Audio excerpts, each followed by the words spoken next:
আমি তোমার কাছ থেকে সময় চেয়েছিলাম, বোঝাপড়া চেয়েছিলাম। আর আমি সম্মান চেয়েছিলাম। বারবার প্রশ্ন করে একটা সম্পর্ক টেকানো যায় না। তার মানে আমাদের সম্পর্কের আর কোনো সুযোগ নেই? আমি বারবার নিজেকে মিথ্যা বলতে পারবো না।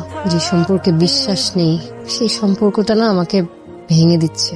সায়রা প্লিজ। ফাহাদ প্লিজ, তুমি আমার থেকে দূরে চলে যাও। এটা ঘৃণা না, এটা নিজের নেওয়া একটা কঠিন সিদ্ধান্ত।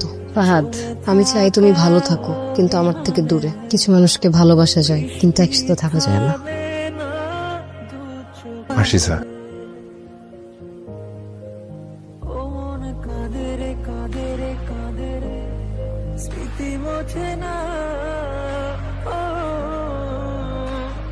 উইদিন 7 days টাকা সব ফেরত দিবা, নাহলে আমি তোমাকে পুলিশে দিব। What? Yes, and you're fired. Fahad, আমি বাসায় বাবাকে বলছি আমি যদি বিয়ে করি শুধুমাত্র তোমাকে করব। আমি স্ট্রেট এই কথাটা বলছি। জামাই চাই, আমি চাই একটা ছেলে। আর বিয়ের পরে ছেলে তো ছেলে বাবার সঙ্গেই থাকবে, তাই না? আসলে বিয়ে ঠিক করছে তোমার ফ্যামিলি? আমার কোম্পানির চেয়ারম্যান এসে আপনি তো আমার নমিনি হিসেবে আছেন, গ্যারান্টার হিসেবে সাইন লাগবে। আমি তোমার কাছ থেকে সময় চেয়েছিলাম, বোঝাপড়া চেয়েছিলাম। আর আমি সম্মান চেয়েছিলাম। বারবার প্রশ্ন করে একটা সম্পর্ক টেকানো যায় না।